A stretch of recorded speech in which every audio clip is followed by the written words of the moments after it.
बिस्मिल्लाहिर्रहमानिर्रहीम। अस्सलाम वालेकुम। मैं हूँ बुशरा सदीकी और आप देख रहे हैं पब्लिक ओपिनियन। ये वक्त किसकी रऊनत पे खाक डाल गया, ये कौन बोल रहा था खुदा के लहजे में। वो कौन था का किरदार अब खुलकर वाज़िया हो गया है हमारे सामने। वो सवाल जो अरशद शरीफ ने 8 माह पहले अपने एक प्रोग्राम में पूछा था, उसका जवाब कल इमरान खान ने बाकायदा तौर पे अपनी कल की तकरीर में दिया।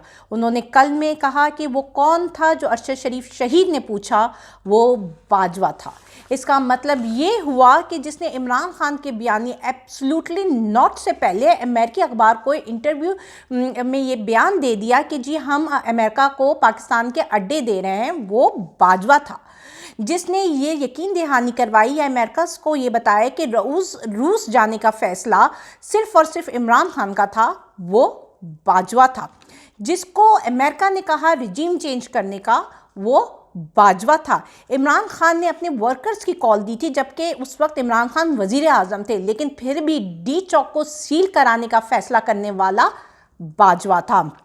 9 अप्रैल 2022 को जिस रात अदम एतमाद पेश की गई, उस वक्त कैदियों वाली वैन वज़ीर आज़म हाउस के बाहर लाकर खड़ी करने वाला बाजवा था। डॉक्टर रिजवान, शहबाज गिल, शहजाद अकबर, आज़म खान को स्टॉप लिस्ट में डालने वाला, जबकि उस वक्त कोई वज़ीर आज़म भी नहीं था, वो बाजवा था।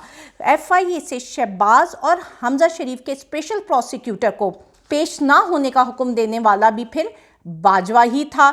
इलेक्शन कमीशन ने बयान दिया था कि 7 माह से पहले इलेक्शन नहीं हो सकते, तो इसका मतलब है ये बयान दिलवाने वाला भी बाजवा था। शीरी मिजारी को गिरफ्तार करवाने वाला भी फिर बाजवा ही हुआ।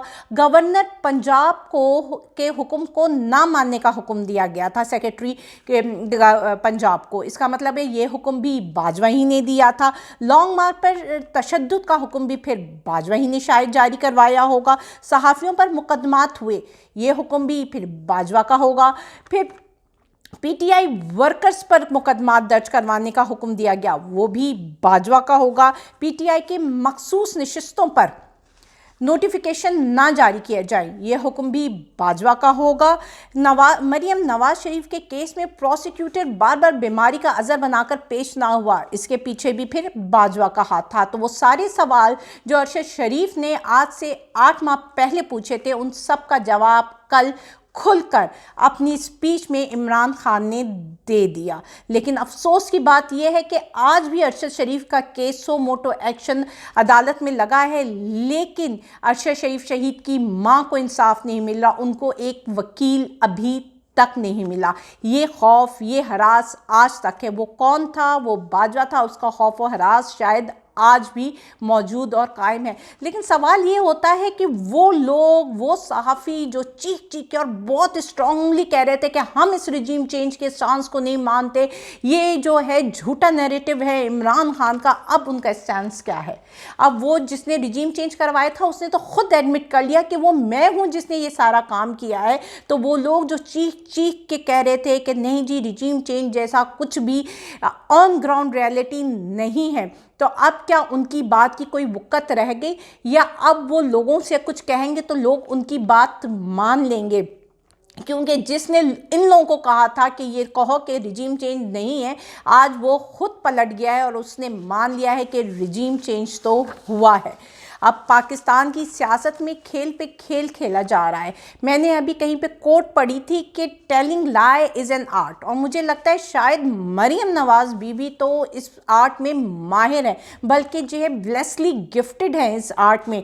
मैंने कल आपको बताया था, उनकी कोई भी आप स्पीच, जहाँ पे भी वो जलसी कर रही हैं, उनमें कहीं पे भी कोई ऐसी बात नहीं होती जिस पर तबसरा किया जाए। अब कल उन्होंने एक प्रेस कॉन्फ्रेंस की, लेकिन अगर आप उसमें से कोई मवाद ढूंढना चाहें ना जिस पर आप तबसरा करना चाहें, तो उस पर आपको कोई मवाद नहीं मिलेगा, कोई विजन, कोई गाइडलाइन कहीं से कुछ नहीं मिलेगी, सिवाय इल्ज़ामबाजी, किरदार कशी के, तज़ीक आमेज़ लहजों के, आपको वहाँ से कुछ नहीं मिलेगा।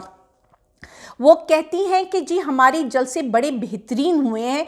तो उनसे मैं ये कहना चाहूँगी कि अगर आपने जलसा देखना है ना तो आप शायद कल मुराद सईद का नहीं देखा, वहाँ पे कोई उसने जलसा नहीं करवाया था, वो सिर्फ कागज़ात नामजदगी जमा करवाने गया था और लोग खुद जमा हुए थे। तो जो आप कह रही थी ना कि जी मैंने इस्लामाबाद और बहावलपुर के कारकुनों में बड़ा जोश और जज्बा देखा, तो अगर आपने जोश और जज्बा देखना था तो आपने मुराद सईद का सवात में कागज़ात नामजदगी जमा करवाते वक्त जो लोग आए थे, जो मोहब्बत थी, जो जज्बा था, वो देखना था कि वहाँ पे कैमरामैन तक परेशान थे कि ये लोग कहाँ से आ गए हैं।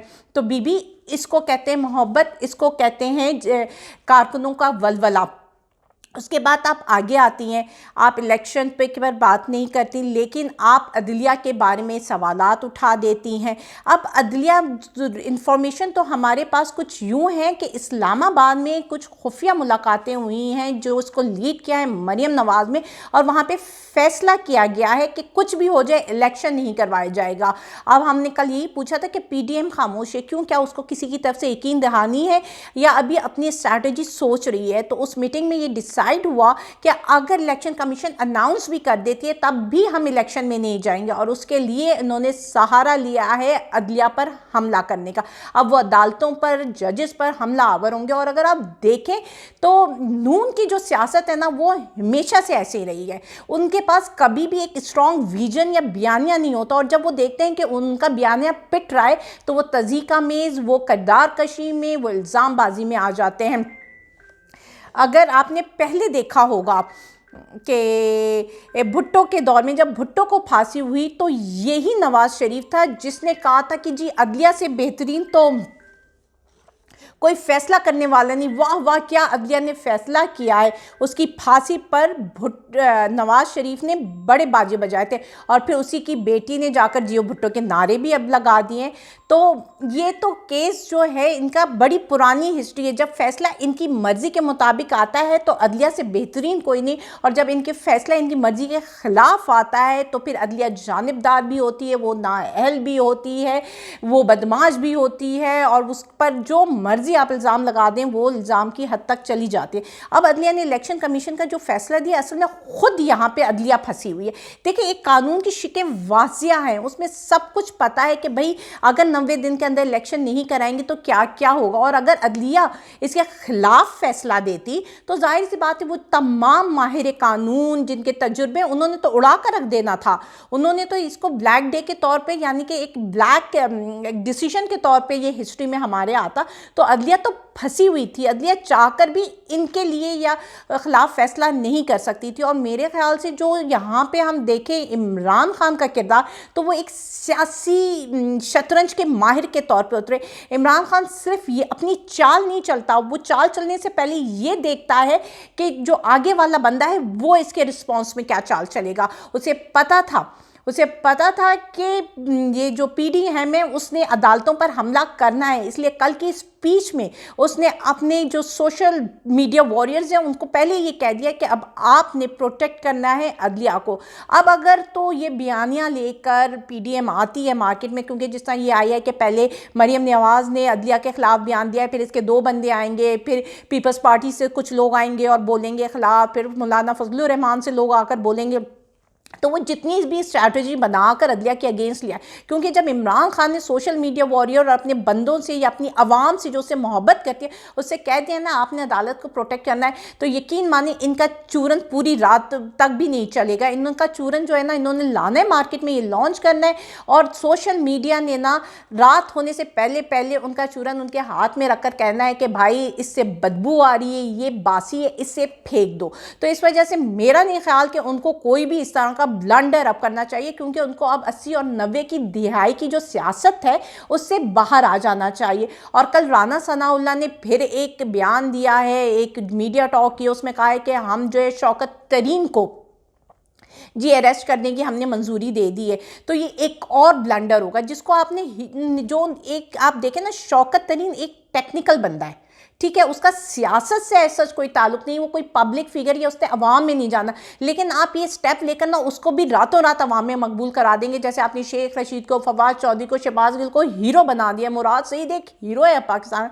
तो इस तरह आपने ना ये ब्लंडर करके शौकत तरीन को हीरो बना देना है, क्योंकि आप शौकत तरीन को किसी करप्शन चार्जेस में तो नहीं पकड़ रहे ना। अब ये भी क्लियर हो जाना चाहिए कि आप उसको पकड़ क्यों रहे हैं। FIA ने क्यों आपसे मंजूरी, किस चीज़ के लिए उसको गिरफ्तार कर रहे हैं। वो जो ऑडियो लीक्स नहीं थी रिगार्डिंग IMF, तो आपको लगता है जी कि FIA ने ये इल्ज़ाम लगाया है कि जी पाकिस्तान के जो भी प्लान था या पॉलिसी थी उसको सबोटाज करने की कोशिश की गई है और जी गद्दारी है। तो ये और मोर और लेस गद्दारी टाइप का ही मुकदमा बनाकर उसको फिर अरेस्ट करें, जो कि एक और बड़ा ब्लंडर PDM के जानिब से होगा। और दूसरी तरफ खबरें तो ये भी चल रही हैं कि शायद बलोचिस्तान असेंबली भी तहलील कर दी जाए, क्योंकि जरदारी को खुश करने के लिए, क्योंकि बहुत सारे लोग ऐसे यहाँ पे मौजूद हैं अभी भी जो कि जरदारी जिसे कहते हैं ना शाह को खुश करना चाह रहे हैं। तो वो उसके खातिर वो कह रहे हैं कि जो बाप पार्टी है ना वो भी हम पीपल्स पार्टी की गोद में डाल देंगे। अभी आपने देखा होगा बाप पार्टी का जो सेक्रेटेरिएट था वो भी उनसे ले लिया गया, वजह जो भी बनी हो, ठीक है ना। अब ये कहा जा रहा है कि जी मंडियां लगेंगी, फिर वही ख़रीदो फरोख्त का बाज़ार गर्म होगा। तो इस पर कहा जा रहा है कि अगर ऐसा कुछ भी हुआ, मंडियां लगी, ख़रीदो फरोख्त होना शुरू हुई, तो उसी वक्त जो है आपका वज़ीर आला अब्दुल क़द्दूस वो असेंबली को डिज़ोल्व कर देगा। और अगर असेंबली डिज़ोल्व हो जाती है तो फिर हम इलेक्शन, क्या जनरल इलेक्शन की तरफ हम बढ़ सकेंगे, क्योंकि कल का दिन था, कल तक इलेक्शन कमीशन ने डेट देनी थी, लेकिन अभी तक कोई डेट नहीं दी गई। तो क्या अब तौहीन अदालत लगेगी? तौहीन बिलावल तो लग जाती है, तौहीन मरियम भी हो जाती है, शेख रशीद भी पकड़ा जाता है, सब कुछ हो जाता है। तो अब 2 दफ़ा इलेक्शन कमीशन खुले आम तौहीन अदालत कर चुका है। तो क्या अब इस पर कोई भी एक्शन लिया जाएगा? हम और आप इस बात का इंतज़ार करते हैं। इसी के साथ अल्लाह हाफिज़।